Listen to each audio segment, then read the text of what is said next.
ونعوذ بالله من شرور أنفسنا ومن سيئات أعمالنا من يهده الله فلا مضل له ومن يضلله فلا هادي له ونشهد أن لا إله إلا الله وحده لا شريك له ونشهد أن سيدنا ومولانا محمدا عبده ورسوله وصلى الله تعالى على خير خلقه ونور عرشه محمد وآله وصحبه وبارك وسلم تسليما كثيرا كثيرا أما بعد فأعوذ بالله من الشيطان الرجيم بسم الله الرحمن الرحيم فبما رحمة من الله لنت لهم ولو كنت فظا غليظ القلب لانفضوا من حولك فاعف عنهم واستغفر لهم وشاورهم في الأمر فإذا عزمت فتوكل على الله إن الله يحب المتوكلين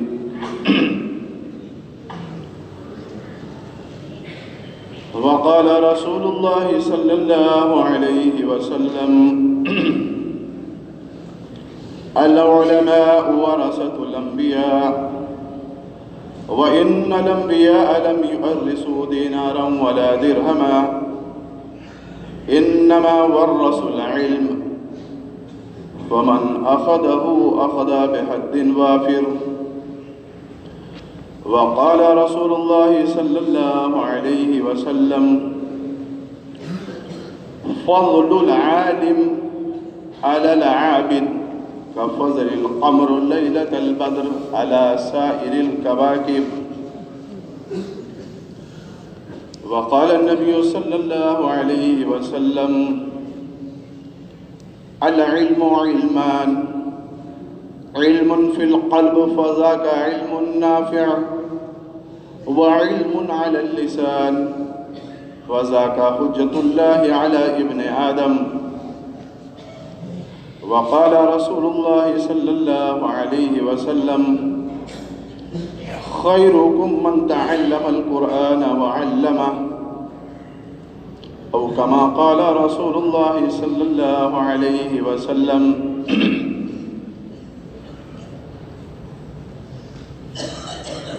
قابل صد احترام حضرات علماء کرام،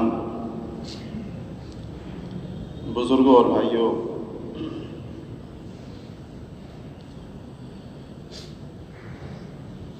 یہ ایسا وقت ہے کہ اس وقت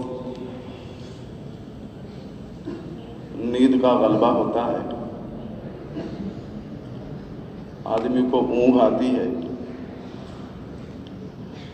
بعض دفعہ نقصان یہ ہوتا ہے کہ بیان کرنے والا کچھ بیان کر رہا ہے، سننے والے نے کچھ اور سن لیا، کچھ جاگ کے سنا، کچھ سو کے سنا، تو بعد میں جا کے جب لوگ نقل کرتے ہیں تو وہ بات کہیں کی کہیں پہنچ جاتی ہے۔ علماء نے اسی لیے یہ بات لکھی ہے کہ دیکھو، سننے میں بھی توجہ اور دھیان ضروری ہے، اور لکھنے میں بھی دھیان اور توجہ ضروری ہے۔ فرمایا اگر لکھنے میں غفلت کی اور نقطہ اوپر رکھ دیا تو خدا ہوگا، اور ذرا سی غفلت کی اور نقطہ نیچے رکھ دیا تو وہ جدا ہو جائے گا۔ صرف نقطے کی وجہ سے زمین و آسمان کا فرق ہو جاتا ہے۔ نقطہ اوپر رکھ دیا تو محنت ہے، اور نقطہ نیچے رکھ دیا تو محبت ہے۔ حروف وہی ہیں اور الفاظ وہی ہیں۔ اوپر نقطہ ہے تو محنت، اس کو ہم محنت پڑھیں گے، اور اگر نقطہ نیچے رکھ دیا تو کیا پڑھیں گے؟ محبت، الفاظ وہی ہے، صرف نقطے کی بات ہے۔ اسی لیے ہم اور آپ اپنے علماء سے سنتے رہتے ہیں، کسی نے بیان میں یہ بیان فرمایا کہ پیاز حرام ہے، لیکن سننے والے نے پیاز نہیں، وہ پیاز سمجھ لیا اور نقل جا کے کیا کہ پیاز حرام ہے۔ پیاز حرام ہے یعنی سود حرام ہے، لیکن سننے والے نے جو بات سنی تو وہ پیاز حرام ہے، یہ بات چل گئی۔ تو بعض دفعہ سننے میں بھی، بعض دفعہ لکھنے میں بھی، اس لیے فرمایا آدمی کو دھیان سے توجہ سے بات سننی چاہیے۔ 3-4 سال قبل نظام الدین کے ہمارے 2 ساتھی، ایک کا تو انتقال ہو گیا، بمبئی کے تھے، اللہ ان کے قبر کو نور سے منور فرماوے، ایک ابھی زندہ ہیں، جنازوں میں چل رہے ہیں۔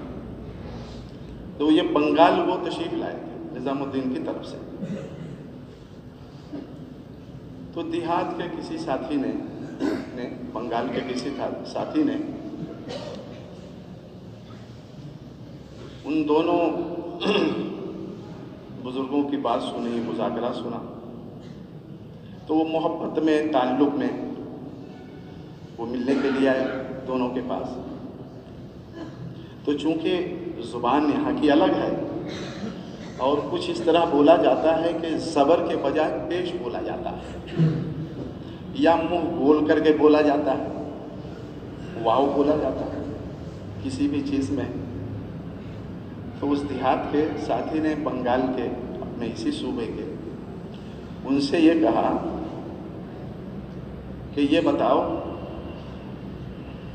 آپ دونوں کا شوہر ایک ہے؟ کہ یہ لوگ گھبرا گئے کہ بھلے بھائی ہم لوگ تو خود شوہر ہیں، ہم لوگ کے پاس بیویاں ہیں، اور یہ آدمی سوال کر رہا ہے کہ آپ دونوں کا شوہر ایک ہے؟ تو کہنے لگے نہیں بھائی ہم لوگ خود شوہر ہیں، ہم لوگ کی الگ الگ بیوی ہے۔ کہا نہ یہ بات نہیں میں کہہ رہا ہوں، میں یہ پوچھ رہا ہوں آپ دونوں کا شوہر ایک ہے؟ تو بہت دیر کے بعد یہ سمجھ میں آئی کہ وہ شہر کو شوہر کہتے ہیں، ان کے سننے میں شوہر آیا کہ آپ دونوں کا شوہر ایک ہے، سمجھ رہے ہیں؟ حالانکہ وہ بیچارے شہر کہنا چاہ رہے تھے کہ آپ دونوں کا شہر ایک ہے، دونوں کا مقام ایک ہے، سمجھ رہے ہیں؟ لیکن سننے میں کہ یہ سننے والا سمجھا کہ دونوں کا شوہر ایک ہے، یہ گھبرا گیا کہ ہم لوگ خود شوہر ہیں، ہم لوگوں کی بیوی الگ الگ ہے بھائی۔ تو یہ بعض دفعہ سننے میں، زبان میں، سمجھ رہے ہیں، لہجے میں بزرگ دوستوں فرق ہو جاتا ہے۔ اس لیے میں نے یہ بات عرض کی کہ جاگتے ہی سننے میں نفع زیادہ ہے۔ میرے بھائیوں، بزرگوں، دوستوں، یہ علم ایک ایسی اللہ رب العزت کی طرف سے عظیم الشان نعمت ہے، اور یہ ایک ایسی بڑی دولت ہے جو اللہ نے ہم سب کو عطا فرمائی ہے۔ اللہ تعالیٰ اس کی قدردانی ہم سب کو نصیب فرمائے۔ علماء نے لکھا ہے کہ علم کی وجہ سے فرشتوں کو جھکنا پڑا آدم علیہ السلام کے سامنے، صرف اس کی وجہ علم ہے۔ وَعَلَّمَ آدَمَ الْأَسْمَاءَ، ہم نے آدم علیہ السلام کو ناموں کا علم دیا تھا۔ فرشتوں کو علم کی وجہ سے آدم علیہ السلام کے سامنے جھکنا پڑا۔ اور علماء نے لکھا ہے، موراب حدیث پاک میں پڑھتے ہیں، پڑھاتے ہیں کہ طالب علم کے قدموں کے نیچے فرشتے اپنا پر بچھاتے ہیں، یہ صرف علم کی وجہ سے۔ فرشتے جو معصوم ہیں وہ نافرمانی نہیں کرتے، لیکن اللہ کے نبی صلی اللہ علیہ وسلم نے ارشاد فرمایا فرشتے اپنے پروں کو بچھاتے ہیں طالب علم کے علموں کے قدموں کے نیچے جب وہ علم حاصل کرنے کے لیے نکلتا ہے۔ یہ علم کی فضیلت ہے۔ آگے لکھا علماء نے نبی کو بھی علم کے سامنے جھکنا پڑا۔ موسیٰ علیہ السلام نبی ہیں، پیغمبر ہیں اور رسول ہیں، مجمع سے خطاب فرمایا۔ اس مجمع میں ایک آدمی نے کھڑے ہو کر سوال کیا موسیٰ علیہ السلام سے کہ حضرت سب سے بڑا عالم کون ہے؟ تو موسیٰ علیہ السلام چونکہ وقت کے پیغمبر تھے، نبی تھے، اس لیے انہیں فرمایا سب سے بڑا عالم میں۔ تو علماء نے لکھا ہے کہ اللہ رب العزت کو یہ بات پسند نہیں آئی۔ موسیٰ علیہ السلام سے فرمایا اے موسیٰ سفر کرو، ہمارا ایک بندہ ملے گا اور اس کے پاس ہم نے وہ علم عطا فرمایا ہے، وہ علم دیا ہے جو آپ کے پاس بھی نہیں، علم لدنی۔ چنانچہ حضرت خضر علیہ السلام سے ملاقات ہوئی، جو 16ویں پارے کے شروع اور 15ویں کے اخیر میں اس کا ذکر اللہ نے فرمایا۔ تو یہ لکھا ہے کہ نبی کو بھی علم کے سامنے جھکنا پڑا۔ وہ علم جو خضر علیہ السلام کے پاس اللہ نے دیا تھا، عطا فرمایا تھا، وہ موسیٰ علیہ السلام کے پاس وہ علم نہیں تھا۔ اس لیے انہوں نے علماء نے لکھا ہے لا علمی کی وجہ سے آدمی اعتراض کرتا ہے، اشکال جو ہوتا ہے وہ لا علمی کی وجہ سے، اور اعتراض جو ہوتا ہے وہ لا علمی کی وجہ سے۔ موسیٰ علیہ السلام نے اسی لیے اعتراض کیا کہ آپ نے کشتی میں کیوں سوراخ کر دی؟ لا علمی کی وجہ سے۔ بچے کو کیوں مارا؟ یہ لا علمی کی وجہ سے۔ دیوار کیوں سیدھی کر دی؟ کہ لا علمی کی وجہ سے۔ لیکن خضر علیہ السلام نے فرمایا کہ آپ میرے ساتھ صبر نہیں کر سکتے ہیں کہ اگر اس دفعہ اعتراض آپ نے کیا تو پھر ہماری اور آپ کی جدائی ہو جائے گی۔ اور جب تیسری دفعہ اعتراض کیا تو خضر علیہ السلام نے فرمایا ھذا فراقی بینی و بینک، یہ میرے آپ کے درمیان اب جدائی ہے، لیکن سأنبئک بتأویل ما لم تستطع علیہ صبرا، اس کی تعریف سنتے جائیے جس پہ آپ صبر نہیں کر سکتے۔ تو وہ پھر بات بتائی، اما السفینۃ فکانت لمساکین، غریبوں کی یہ کشتی تھی اور اس میں کام کرتے تھے، آگے بادشاہ تھا، وہ ان کو غصب کر لیتا، ان سے کام کرواتا، تو میں نے عیبدار کر دیا۔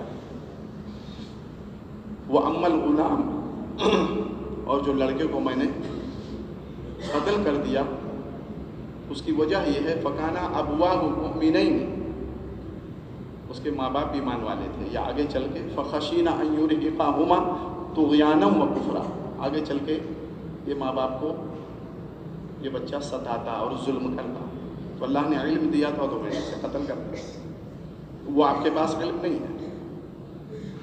وَأَمَّا الْجِدَارُ فَكَانَ لِغُلَامَيْنِ یتیمین، دیوار جو سیدھی کر دی تو یتیم بچوں کی ہے، فَكَانَ أَبُوهُمَا صَالِحًا، ان کے ماں باپ بڑے دیندار اور نیک تھے، وَكَانَ تَحْتَهُ كَنْزٌ لَهُمَا، دیوار کے نیچے خزانہ تھا، دیوار گر جاتی تو خزانہ لوگ لے لیتے، تو اللہ نے مجھے وہ علم دیا جس کی وجہ سے میں نے دیوار سیدھی کر دی، کہ بچے بڑے ہوں گے تو وہ ان کو وہ خزانہ مل جائے گا۔ تو میں عرض کر رہا تھا کہ علم یہ بڑی دولت ہے۔ علماء نے لکھا ہے کہ حضرت یوسف علیہ السلام کو جو مصر کی وزارت ملی اس کی وجہ بھی علم ہی ہے، تعبیر کا علم۔ بادشاہ نے خواب دیکھا، سب سے پہلے تو دو قیدیوں نے خواب کی تعبیر پوچھی تو یوسف علیہ السلام نے تعبیر بتلا دی، لیکن جس کی تعبیر یہ بتلائی کہ تم زندہ رہو گے، اس سے یہ بھی کہہ دیا سفارش کر دینا۔ علماء نے لکھا ہے کہ اللہ تعالیٰ کو یہ بات پسند نہیں آئی، فرمایا جیل میں جانا ہوا تو مجھ سے دعا کی تھی کہ میں جیل کی زندگی کو محل کی زندگی سے زیادہ پسند کرتا ہوں، اور جب جیل سے نکلنا ہوا تو میرے علاوہ بادشاہ پہ کیوں نظر گئی؟ علماء نے لکھا ہے اس کے بعد 7 سال تک وہ اور جیل میں رہے یوسف علیہ السلام۔ لیکن جب بادشاہ نے خواب دیکھا، مختصر یہ کہ پھر اس کی تعبیر بتائی، تو پھر بادشاہ نے کہا ان کو نکال کے لاؤ۔ یوسف علیہ السلام نے فرمایا اجعلنی علی خزائن الارض انی حفیظ علیم، مجھ کو یہ نظام دے دو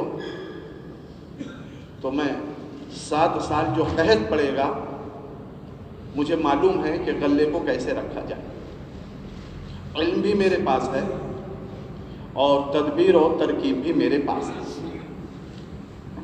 تو وہ علم ہی ذریعہ بنا مصر کے وزیر بننے کا۔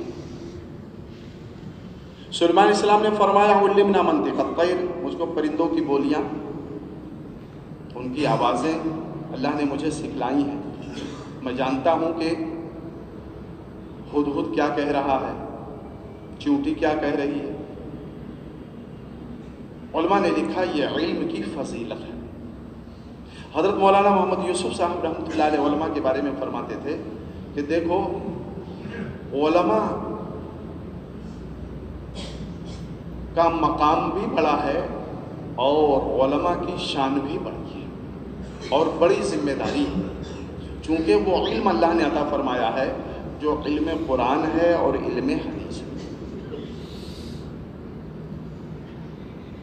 دین کی کیسے محنت ہوگی اور دنیا میں لوگوں کو دعوت کیسے دی جائے گی، اس کے لیے نمونہ حضرت محمد الرسول اللہ صلی اللہ علیہ وسلم کی ذات عالی، اور آپ صلی اللہ علیہ وسلم نے ارشاد فرمایا انی بعثت معلما، اللہ نے مجھ کو معلم بنا کے بھیجا ہے۔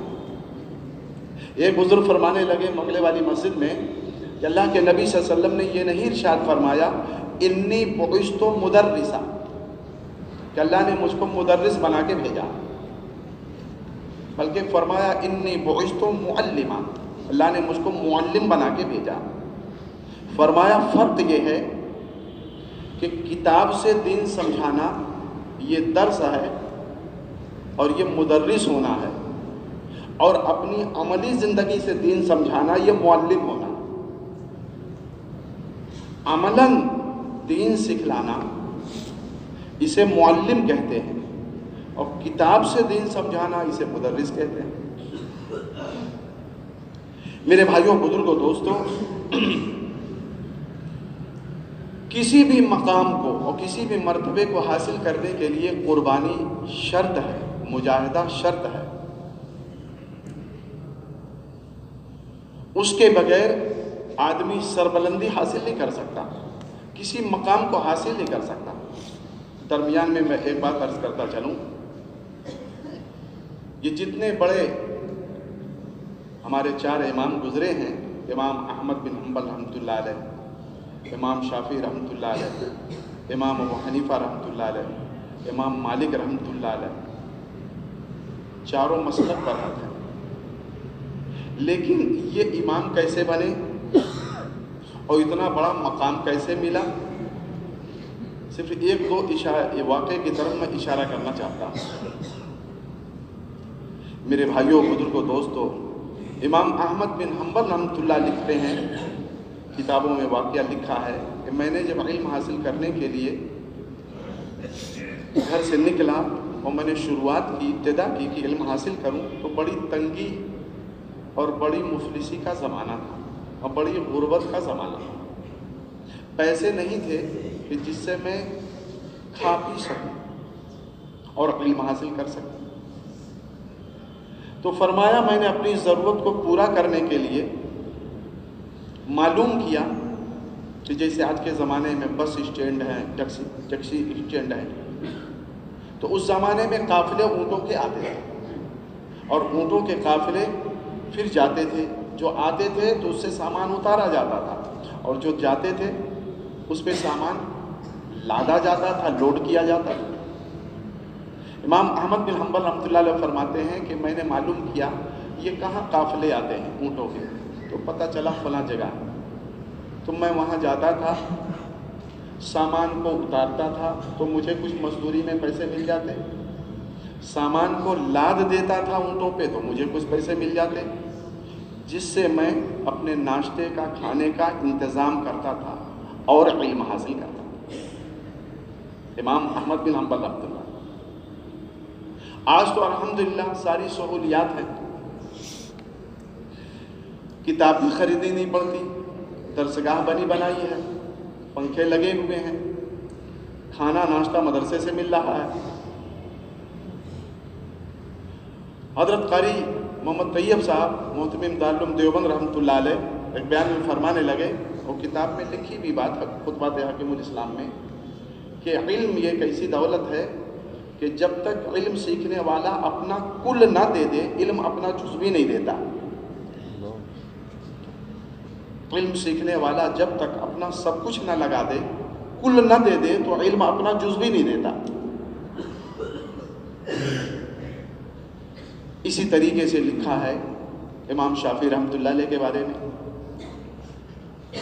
امام شافعی رحمۃ اللہ علیہ بھی بڑی غریبی میں انہوں نے علم حاصل کرنا شروع کیا، بڑی تنگی اور بڑی غربت، علم حاصل کرنا شروع کیا۔ یہ مینا کے میدان میں گئے تو مدینہ منورہ سے قافلہ آیا ہوا تھا، وہاں ایک بڑے میاں سے ملاقات ہوئی، تو اس وجہ سے گئے کہ مدینہ کا قافلہ ہے، اللہ کے نبی صلی اللہ علیہ وسلم کے شہر کا قافلہ ہے، چلو ان سے ملاقات کرتے ہیں۔ وہاں جب گئے ملاقات کی، وہ بڑے میاں نے ان کی دعوت کی، بھائی جو کچھ ہمارے پاس ہے آؤ کھا لو، دسترخوان پہ رکھا، بلایا، کھلایا پلایا۔ امام شافعی رحمۃ اللہ علیہ نے یہ فرمایا اس بڑے میاں سے کہ مدینے میں مسجد نبوی میں امام مالک ہیں، وہ دین کا درس دیتے ہیں، آپ جانتے ہیں ان کو؟ تو بڑے میاں کہنے لگے کہ ہاں میں جانتا ہوں، اور پوچھا کہ آپ مدینہ چلنا چاہتے ہیں؟ امام شافعی رحمۃ اللہ علیہ نے فرمایا مدینہ چلنے کی بڑی خواہش ہے، بڑی تمنا ہے کہ مدینہ چلوں، لیکن میرے پاس سواری نہیں ہے اور نہ پیسہ ہے، مدینہ چلوں تو کیسے چلوں؟ بہت دنوں سے کوشش میں ہوں کہ ان کی درس میں حاضری ہو جائے، امام مالک رحمۃ اللہ علیہ۔ تو وہ بڑے میاں کہنے لگے اگر آپ چلنا چاہتے ہیں تو ایسا ہے، ہمارے قافلے میں ایک صاحب آئے ہوئے تھے، ان کا انتقال ہو گیا مینا میں، ان کی سواری خالی ہو گئی ہے، آپ چلنا چاہیں تو وہ سواری ہم آپ کو دے دیتے ہیں، اس پہ بیٹھ کے چلیں۔ امام شافعی رحمۃ اللہ علیہ نے فرمایا بہت اچھی بات، وہ سواری لے لی، اس پہ بیٹھ کر چلے، خوش ہو گئے۔ فرماتے ہیں 16 دن کے سفر میں سواری پہ بیٹھ کے 16 دن سفر کیا، اور 16 دن کے سفر میں راستے میں قرآن شریف کی تلاوت کرتے رہے، 16 قرآن شریف ختم کیے۔ کتنے ختم کیے؟ 16 قرآن شریف ختم کیے۔ مسجد نبوی میں پہنچے تو دیکھا کہ ایک صاحب عصر کی نماز کے بعد، عصر کی نماز پڑھی اور نماز پڑھنے کے بعد ایک صاحب آئے بیٹھے، لمبے قد کے، لکھا ہے لمبے قد کے آدمی آ کے بیٹھے، اور سارے لوگ ان کے ارد گرد جمع ہو گئے، کاغذ اور جو ہے قلم لے کر۔ تو یوں کہتے ہیں کہ میں یہ سمجھ گیا کہ یہی امام مالک رحمۃ اللہ علیہ، یہ بھی بیٹھ گئے۔ تو کہتے ہیں میرے پاس نہ کاغذ نہ قلم، غربت اتنی تھی کہ کاغذ بھی نہیں میرے پاس۔ اللہ اکبر! طلب جب آدمی میں پیدا ہو جاتا ہے تو ہر مجاہدے اور قربانی کے لیے وہ آدمی تیار ہو جاتا ہے۔ مسئلہ طلب کا ہے، طلب، شوق، وَيَهْدِي إِلَيْهِ مَن يُنِيبُ، جس کے اندر انابت ہو اللہ تعالیٰ اسے ہدایت دیتے ہیں۔ کتنی طلب اور کتنا شوق ہے، کتنا جذبہ ہے۔ تو طلب ان کے اندر چکے تھی۔ یوں کہتے ہیں کہ یہاں جانے سے پہلے، مدینہ جانے سے پہلے، امام شافعی رحمۃ اللہ فرماتے ہیں کہ میرے پاس، میں سوچتا تھا حدیث پاک کس پہ لکھوں جو سیکھتا تھا، تو میں اتنا غریب تھا کہ کاغذ بھی نہیں میرے پاس، تو جانوروں کی وہ چوڑی چوڑی ہڈیاں، جو جانور مر جاتے تھے اور وہ ہڈی سوکھ جاتی تھی اور بالکل صاف ستھرا ہو جاتی تھی، تو چوڑی چوڑی ہڈیوں کو میں چن کے لاتا تھا اور اس پر لکھا کرتا تھا اور اپنے گھر کے کنارے لے جا کے رکھا کرتا تھا، یہی میری کاپی ہوتی تھی۔ امام شافعی رحمۃ اللہ نے فرمایا عصر کی نماز پڑھی، اور عصر کی نماز پڑھنے کے بعد سب لوگ جمع ہوئے تو میں سمجھ گیا کہ یہی امام مالک رحمۃ اللہ علیہ۔ میں بھی قریب گیا تو میں نے سوچا طلبہ سے میری مشابہت ہو جائے، تشبہ ہو جائے، میں بھی شامل ہو جاؤں اس میں۔ میرے پاس نہ قلم ہے نہ دوا۔ فرمایا سامنے ایک تنکا پڑا ہوا تھا، تو اس تنکے کو اٹھایا، لکڑی کو اٹھایا، اور میں اس لکڑی کو، تنکے کو اپنے منہ میں، ہونٹ میں لگایا تاکہ کچھ تری لگ جائے، نمی آ جائے، یعنی تھوک لگ جائے۔ تو اس سے لے کے اپنے ہاتھ پہ ایسے ہی لکھتا تھا۔ لکھا کیا جائے گا؟ صرف یہ کہ طلبہ میں میرا شمار ہو جائے اور میری مشابہت ہو جائے، اس لیے میں لکھتا تھا۔ مجلس ختم ہوئی، مغرب کی نماز پڑھنے کے لیے لوگ نکلے، تو وضو بنانے کے لیے گئے۔ میں باوضو تھا، بیٹھا تھا۔ امام مالک رحمۃ اللہ علیہ نے پوچھا کہ بھائی آپ کون؟ تعارف تو بتلایا، میں فلاں کہاں سے آیا۔ کہ آپ کیا لکھ رہے تھے؟ کہ وہ تنکا لے کے اور وہ اپنے تھوک کو لگا کر ہاتھ میں لکھ رہا تھا تاکہ مشابہت ہو جائے۔ میرے پاس نہ کاغذ ہے نہ قلم ہے، میں کیسے لکھوں؟ تو امام مالک رحمۃ اللہ علیہ نے فرمایا پھر آپ کو کیا فائدہ ہوا کہ جو ہے آپ نے تو حدیث لکھی نہیں؟ کہ نہیں حضرت میں کاغذ پہ میں نے تو حدیث نہیں لکھی، لیکن میں نے دل میں لکھ لی ہے۔ کہاں لکھ لی ہے؟ دل میں لکھ لی۔ جتنی حدیثیں آپ نے سند کے ساتھ لکھائی ہیں اور پڑھائی ہیں وہ میں نے لکھ لی ہے۔ کہ سناؤ؟ کیوں کہتے ہیں امام شافعی رحمۃ اللہ علیہ نے 123 حدیثیں مہا سند کے پڑھ کے ان کو سنا دیں، اور ملایا گیا، جن لوگوں نے لکھا تھا ملایا گیا تو وہ سب صحیح نکلے۔ 123 حدیث سند کے ساتھ پڑھ کے سنا دی اور حفظ کر دیا۔ اللہ اکبر۔ میرے بھائیوں، بزرگوں، دوستوں، میں عرض کر رہا تھا کہ جو مقام و مرتبہ ملتا ہے اس کے پیچھے قربانی ہوتی ہے۔ مجاہدہ شرط ہے، قربانی شرط ہے، طلب شرط ہے، شوق اور محبت یہ شرط ہے۔ ایسے ہی مقام نہیں ملتا۔ یہ تو پہلے کے لوگ ہیں، ایک واقعہ اور سنا دوں بعد کے لوگوں میں۔ حضرت مولانا عبد القادر صاحب رائے پوری رحمۃ اللہ علیہ، ان کا واقعہ لکھا ہے علماء نے کہ یہ دارالعلوم دیوبند کے اندر تشریف لے گئے داخلے کے لیے۔ اس زمانے میں تو اس زمانے میں جو ناظم تعلیمات تھے انہوں نے کہا کہ اب مدرسے میں گنجائش نہیں ہے، آپ کا داخلہ نہیں ہوگا، اس لیے کہ جتنے طلبہ تھے مدرسے میں ان کے کھانے کا نظم نہیں تھا۔ دیوبند قصبے میں، گھروں میں، کسی گھر میں 2 طالب علم، کسی میں 1، کسی میں 3، جیسے وہ صاحب ثروت ہوتے تھے۔ ناظم تعلیمات نے بتایا کہ سارے گھروں میں طلبہ کا انتظام ہو گیا، کوئی گھر خالی نہیں ہے کہ آپ کا داخلہ لیا جائے اور آپ کو کسی گھر کے حوالے کیا جائے کہ آپ کے کھانے کا وہ نظم کریں۔ تو حضرت عبد القادر صاحب رائے پوری رحمۃ اللہ علیہ نے جب یہ بات دیکھی تو یوں فرمایا کہ حضرت میرا داخلہ لے لیا جائے، میں کھانے کا انتظام خود کر لوں گا، کھانے کا انتظام میں خود کر لوں گا۔ تو داخلہ ہو گیا ان کا۔ کہنے لگے میں نے انتظام یہ کیا کہ اس وقت دیوبند قصبے کے اندر صرف 2 دکانیں سبزی کی اور وہی پھل وغیرہ کچھ رکھتے تھے، وہ بیچتے تھے۔ تو میں اجازت لے کر عشاء کی نماز کے بعد قصبے میں جاتا تھا، ان 2 دکانوں کے جہاں دکانیں تھیں ان کے پاس، تو خربوز اور تربوز کے چھلکے اور امرود کے چھلکے دکان کے نیچے پڑے رہتے تھے۔ تو میں اس کو اٹھا کر لاتا تھا، صاف کرتا تھا اور دھل کر اس کو کھاتا تھا۔ اس طرح کھا کھا کر میں نے علم حاصل کیا۔ حضرت مولانا عبد القادر صاحب رائے پوری رحمۃ اللہ علیہ۔ میرے بھائیوں، بزرگوں، دوستوں، یہ علم جو ہے یہ بڑی دولت ہے۔ آج تو بڑی سہولیات ہیں، لیکن حضرت مولانا یوسف صاحب رحمۃ اللہ فرماتے تھے، اسی لیے اللہ نے مقام بھی رکھا ہے۔ اللہ کے نبی صلی اللہ علیہ وسلم نے ارشاد فرمایا فقیہ واحد اشد علی الشیطان من 1000 عابد۔ ایک عالم شیطان پر 1000 عابد کے مقابلے میں بھاری ہے۔ ایک طرف 1000 عابد ہوں اور دوسری طرف صرف ایک عالم دین ہو۔ یہ عالم دین 1000 عابد پہ بھاری ہے۔ کیوں؟ علم کی وجہ سے۔ فضل العالم علی العابد، ایک عالم کی فضیلت عابد پر ایسی ہے جیسے بزرگوں دوستو چاند کل قمر لیلۃ البدر، لیلۃ البدر کا چاند ہوتا ہے 14ویں کا، بزرگوں دوستو جیسے اس کی فضیلت ہے علی سائر الکواکب سارے ستاروں پر، ویسے ایک عالم کی فضیلت ہے عابد پر اور عوام پر۔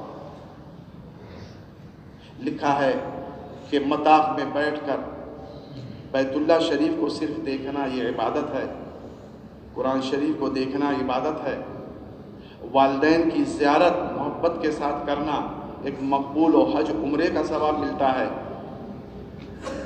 اور علماء کرام کی زیارت یہ بھی عبادت ہے۔ فرمایا علماء کرام کی زیارت کو جو ہے عبادت سمجھو، یہ مقام عطا فرمایا۔ میرے بھائیوں بزرگوں دوستوں، میں عرض کر رہا تھا کہ اللہ تعالیٰ نے ایک بڑی دولت عطا فرمائی ہے، اور اس کے لیے ہمارے اور آپ کے سامنے سیرت ہے نبی پاک جناب محمد الرسول اللہ صلی اللہ علیہ وسلم۔ ایک سنت دعوت ہے، ایک سنت عبادت ہے، اور ایک سنت عادت ہے۔ سنت عادت، سنت عبادت اور سنت دعوت، سنت عبادت، سنت دعوت، سنت عادت۔ سنت دعوت میں سب سے پہلی سنت جو ہے وہ بزرگوں دوستو لکھا ہے علماء نے، وہ حلم ہے۔ وہ کیا ہے؟ حلم۔ دائی کی زندگی میں حضرت مولانا تھانوی رحمۃ اللہ علیہ نے لکھا ہے حلم کے بارے میں، یا علماء کی زندگی میں اور دائی کی زندگی میں حلم کا ہونا اتنا ضروری ہے۔ حلم اور نرمی اور بردباری کے بغیر دین کا کوئی کام نہیں ہو سکتا، دین کا کوئی کام نہیں ہو سکتا۔ فرمایا اتنا ضروری ہے، اتنا ضروری ہے، حکیم الامت تھے، فرمایا جیسے کھانے میں ملح ضروری ہے ویسے دین کی محنت و دعوت میں حلم ضروری ہے۔ فرمایا حلم کو الٹا لکھ دو ملح ہو جائے گا، بڑا ہا لام میم یہ حلم ہے، اور الٹا لکھ دو تو ملح ہو جائے گا۔ ملہن کے معنی نمک، نمک کے بغیر کھانا بے مزہ ہے، اور حلم اور بردباری کے بغیر دین کی محنت کا کوئی مزہ نہیں ہے، دعوت میں کوئی مزہ نہیں ہے اگر حلم نہیں اور بردباری نہیں۔ میرے بھائیوں بزرگوں دوستوں، میں نے جو آیت شریفہ پڑھی ہے آپ حضرات کی خدمت میں، اس کی طرف میں اشارہ کرنا چاہتا ہوں کہ اللہ نے ارشاد فرمایا فَبِمَا رَحْمَةٍ مِّنَ اللَّهِ لِنْتَ لَهُمْ، اے پیارے نبی صلی اللہ علیہ وسلم، ہم نے اپنی رحمت سے آپ کے اندر نرمی رکھ دی ہے، لینت رکھ دی ہے۔ نبی کے اندر نرمی ہوتی ہے، رسولوں کے اندر نرمی ہوتی ہے، دائی کے اندر نرمی ہوتی ہے، علماء کے اندر نرمی ہوتی ہے، اس لیے کہ العلماء ورثۃ الانبیاء، علماء نبیوں کے وارث ہیں۔ نبی کی زندگی میں نرمی ہوتی ہے، اور اللہ نے فرمایا ہم نے اپنے فضل سے رحمت سے اے پیارے نبی صلی اللہ علیہ وسلم فَبِمَا رَحْمَةٍ مِّنَ اللَّهِ لِنْتَ لَهُمْ، ہم نے اپنی رحمت سے ان لوگوں کے لیے آپ کو نرم بنا دیا ہے۔ وَلَوْ كُنْتَ فَظًّا غَلِيظَ الْقَلْبِ، اے پیارے نبی صلی اللہ علیہ وسلم اگر آپ سخت دل ہوتے لَنْفَضُّوا مِنْ حَوْلِكَ، تو یہ لوگ آپ کے قریب بھی جمع نہ ہوتے۔ یہ جو جمع ہے اس کی وجہ نرمی ہے۔ علماء نے لکھا ہے نرمی میں جوڑ ہے، سختی میں توڑ ہے۔ نرمی سے لوگ جڑتے ہیں، سختی سے لوگ دور بھاگتے ہیں۔ فرمایا میرے بھائیوں بزرگوں دوستوں کہ دیکھو نرمی میں اصلاح بھی جلدی ہوتی ہے۔ اللہ کا شکر ہے صوبہ بنگال میں نے نرمی دیکھی، سادگی دیکھی، یہ اللہ کا بڑا فضل ہے۔ بڑی محنت کے بعد یہ چیز پیدا ہوتی ہے، سادگی بھی ہے، نرمی بھی۔ لوہا نرم جو ہے سخت ہوتا ہے۔ وَأَنزَلْنَا الْحَدِيدَ فِيهِ بَأْسٌ شَدِيدٌ وَمَنَافِعٌ لِلنَّاسِ، ہم نے لوہے کو اتارا ہے، اس میں ہیبت بھی رکھی ہے اور نفع بھی رکھا ہے، لیکن اگر کوئی چیز بنانی ہو تو لوہے کو آگ میں ڈالا جاتا ہے تاکہ وہ نرم ہو جائے، بننے کے لیے نرمی ضروری۔ سرخ ہو گیا، لال ہو گیا، تو اب اس کو جلدی جلدی ہتھوڑا چلا کے آدمی لوہار جو چاہتا ہے وہ بنا لیتا ہے، کہ کیوں؟ کہ اس لیے اب نرم ہو گیا۔ نرمی بڑی نعمت ہے، اور نرمی کے بغیر اور حلم کے بغیر بزرگوں دوستوں دین کا کوئی شعبہ نہیں چلتا، دین کا کوئی شعبہ نہیں چلتا۔ اللہ کے پیارے نبی صلی اللہ علیہ وسلم کو اللہ نے ارشاد فرمایا ہم نے آپ کو اس لیے نرم بنایا ہے، نرمی رکھی ہے، سخت دل ہوتے تو یہ لوگ جمع نہ ہوتے۔ فرمایا کمہار مٹی کا برتن جب بنانا چاہتا ہے تو مٹی کو گوندتا ہے اور اس کو اپنے چکے پہ رکھتا ہے، تو وہ بنایا، کچھ بھی بنایا، لیکن وہ ابھی گیلا ہے، نرم ہے، سوچتا ہے دوسرا بنا لوں، تو اس کو مٹا کے دوسرا بناتا ہے، پھر بنایا تو سوچتا ہے تیسری کوئی چیز بنا لوں، تو وہ جب تک نرم ہے مٹی تو بگاڑتا ہے بناتا ہے، بگاڑتا ہے بناتا ہے، لیکن ایک دفعہ بنایا اور آگ میں پکا لیا وہ سخت ہو گیا، اب توڑ کے بنانا چاہے اب نہیں بنے گا، کیا وہ سخت ہو گیا۔ نرمی میں اصلاح ہوتی ہے، سختی میں اصلاح نہیں ہوتی، سختی میں بہت دیر سے اصلاح ہوتی ہے۔ نرم اس کو بنایا۔ میں نے تو بارہا یہ بات عرض کی ہے میرے بھائیوں بزرگوں دوستوں، آپ لوگوں نے میری بات سنی بھی ہوگی۔ علی گڑھ مسلم یونیورسٹی سے ایک پرچہ نکلتا تھا تو اس میں باقاعدہ یہ بات لکھی تھی، یہ بات لکھی تھی، زبان اور دانت کا مکالمہ لکھا تھا۔ زبان کہہ رہی تھی دانت سے کہ اے دانت تو بہت سخت ہے، اور دیکھ میں بہت نرم ہوں، اور میں تو بچ بچ کے اندر رہتی ہوں کہ اگر تیرے نیچے میں پڑ گئی تو میں زخمی ہو جاؤں گی، میرے اندر ہڈی نہیں تیرے اندر ہڈی ہے، تو بہت سخت ہے۔ زبان نے کہا تو اپنی سختی کی وجہ سے ٹوٹ جاتا ہے، اور میں کبھی کسی کے منہ میں ٹوٹتی اور جھڑتی نہیں ہوں۔ آدمی کے منہ میں جو دانت ہے کبھی 2 ٹوٹے 4 ٹوٹے 32 کے 32 ٹوٹ جاتے ہیں، مصنوعی لگوانے پڑتے ہیں، کہ کیوں؟ کہ دانت سخت ہے اس لیے وہ ٹوٹ گیا۔ اور زبان کے زبان میں تو ہڈی ہے ہی نہیں، تو وہ نرم ہے، وہ مڑ مڑ کے رہتی ہے۔ زبان نے کہا 100 سال کا آدمی ہو جائے، جوان ہو بوڑھا ہو مرد ہو عورت ہو، جیسے دانت جھڑ جاتے ہیں اور ٹوٹ جاتے ہیں، زبان نہیں جھڑتی اور زبان نہیں ٹوٹتی۔ اس کی وجہ یہ ہے کہ زبان بہت نرم ہے، سمجھ رہے؟ پھر آخر میں یہ لکھا ہوا تھا، اس مضمون میں یہ لکھا ہوا تھا کہ اللہ کو ناپسند ہے سختی زبان میں، رکھی نہیں ہے اس لیے ہڈی زبان میں۔ اللہ کو ناپسند ہے سختی زبان میں، رکھی نہیں ہے اس لیے ہڈی زبان میں۔ سختی اللہ کو پسند نہیں۔ بولو قولوا للناس حسنا، لوگوں سے اچھی بات کرو، میٹھی بات کرو۔ میٹھی دعوت دو گے تو ہضم ہو جائے گی، کڑوی دعوت دو گے تو ہضم نہیں ہوگی۔ کڑوی سیرپ کو بچہ طے کر دیتا ہے، الٹی کر دیتا ہے، اور میٹھی سیرپ میٹھا ہے تو بچہ اس کو پی دیتا ہے، کہ کیوں؟ کہ میٹھی دعوت دو۔ اے موسیٰ اور ہارون اذهب الى فرعون انه طغى، تم جاؤ فرعون کے پاس، سرکش تو ہو گیا ہے، شرط یہ ہے فقولا له قولا لینا، لیکن دعوت جو دینا وہ نرمی کے ساتھ دینا۔ دعوت نرمی سے چلتی ہے، دعوت سختی سے نہیں چلتی، دعوت محبت سے چلتی ہے، دعوت شفقت سے چلتی ہے، نفرت سے نہیں چلتی۔ حضرت مولانا محمد الیاس صاحب رحمۃ اللہ فرمایا کرتے تھے، ملفوظ ہے ان کا، بڑے حضرت جی رحمۃ اللہ علیہ کا، فرمایا کرتے تھے میرے بھائیوں بزرگوں دوستوں کہ دیکھو جو ہے گنہگار سے گنہگار مسلمان کو عظمت اور محبت کی نگاہ سے دیکھنے کی مشق کیا کرو۔ گنہگار سے گنہگار مسلمان کو عظمت اور محبت کی نگاہ سے دیکھنے کی مشق کیا کرو۔ علماء نے آگے پھر لکھا ہے کہ دیکھو کانٹا سخت ہوتا ہے، پھول نرم ہوتا ہے۔ کانٹا سخت ہوتا ہے، پھول نرم ہوتا ہے۔ پھول سے سب کو محبت ہوتی ہے، کانٹے سے سب کو نفرت ہوتی ہے، یہ کہیں چبھ نہ جائے، کہیں گڑ نہ جائے۔ فرمایا کانٹا مت بنو، پھول بنو، دائی وہ پھول ہوتا ہے۔ آگے لکھا ہے پھول میں چند خصوصیات ہیں۔ پہلی خصوصیت یہ ہے کہ پھول میں خوشبو ہوتی ہے، پھول میں کیا ہوتی ہے؟ پھول میں خوشبو ہوتی ہے. پہلی خصوصیت مسلمان میں خوشبو ہونی چاہیے صفات کے اعتبار سے. فرمایا پھول نرم بھی ہوتا ہے، دائی کو نرم بھی ہونا چاہیے، اور پھول میں ڈیزائن بھی ہوتا ہے. یہ تینوں چیزیں پھول کے اندر ہیں.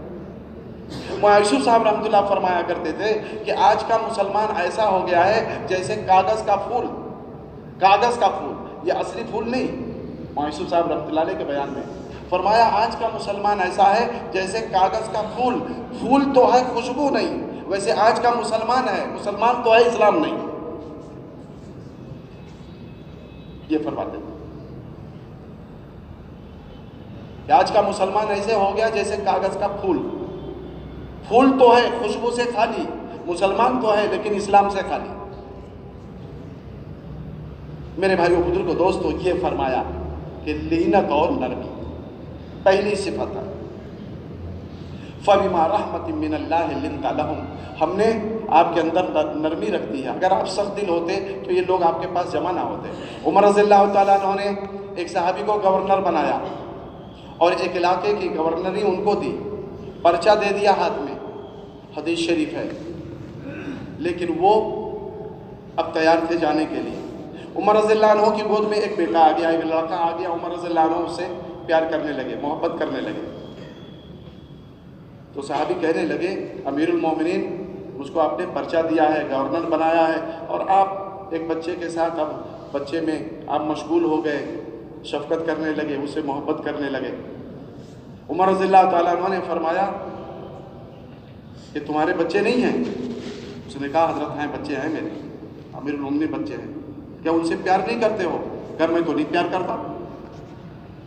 فرمایا پرچہ ادھر دو. پرچہ لیا، ہاتھ میں لے کے پھاڑ دیا اور پھاڑ کے پھینک دیا. فرمایا جو اپنے بچوں سے پیار نہ کرے وہ عوام سے کیا پیار کرے گا؟ میرے بھائیو بزرگو دوستو، دعوت یہ ذمہ داری ہماری ہے.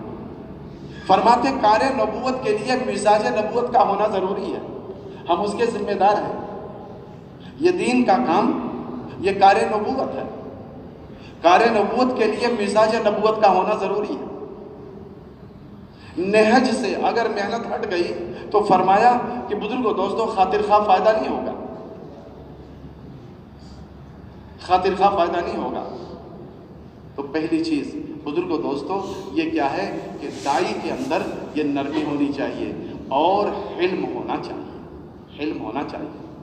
میں سناؤں حضرت مولانا تھانوی رحمۃ اللہ علیہ کا علم. ہم اور آپ تو جلدی ناراض ہو جاتے ہیں، اللہ تعالیٰ معاف فرمائے. بات بات میں تیور بدل گیا، خفا بھی ہو گئے، غصے بھی ہو گئے، ڈانٹنے بھی لگے. اللہ ہم کو معاف فرمائے. فرمایا نہیں، ہمارا یہ کام نہیں ہے کسی پہ خفا ہونا، کسی پہ ناراض ہونا، کسی کو ڈانٹنا. اس لیے کام نہیں ہے کہ اللہ کے نبی صلی اللہ علیہ وسلم کو اللہ نے فرمایا انما انت مذکر لست علیہم بمسیطر. اے پیارے نبی صلی اللہ علیہ وسلم آپ مذکر ہیں، لست علیہم مسیطر، آپ تھانے دار اور داروغہ نہیں ہیں. آپ تھانے دار اور داروغہ نہیں ہیں. دین کا کام نرمی ہی سے چلے گا.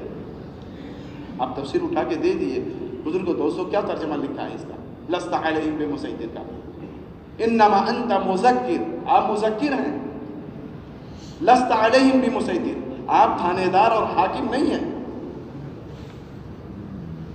آپ کا کام صرف اللہ کے نبی صلی اللہ علیہ وسلم نے ارشاد فرمایا انما انا مبلغ واللہ یؤتی وانما انا قاسم واللہ یؤتی. پہلے فرمایا انما انا مبلغ واللہ یأتی وانما انا قاسم واللہ یؤتی. میں تو بات پہنچانے والا ہوں، اللہ ہدایت دینے والا ہے. میں تقسیم کرنے والا ہوں اور اللہ تعالیٰ عطا کرنے والا ہے.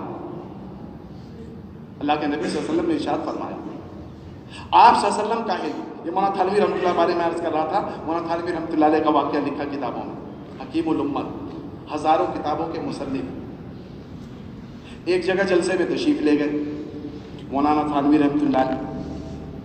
تو ہر موافقین بھی ہوتے ہیں، مخالفین بھی لوگ ہوتے ہیں، حاسدین بھی ہوتے ہیں، ہر طرح کے لوگ ہوتے ہیں. مجمع میں تھا کوئی آدمی ایسا، تو اس نے ایک پرچہ دیا لکھ کر.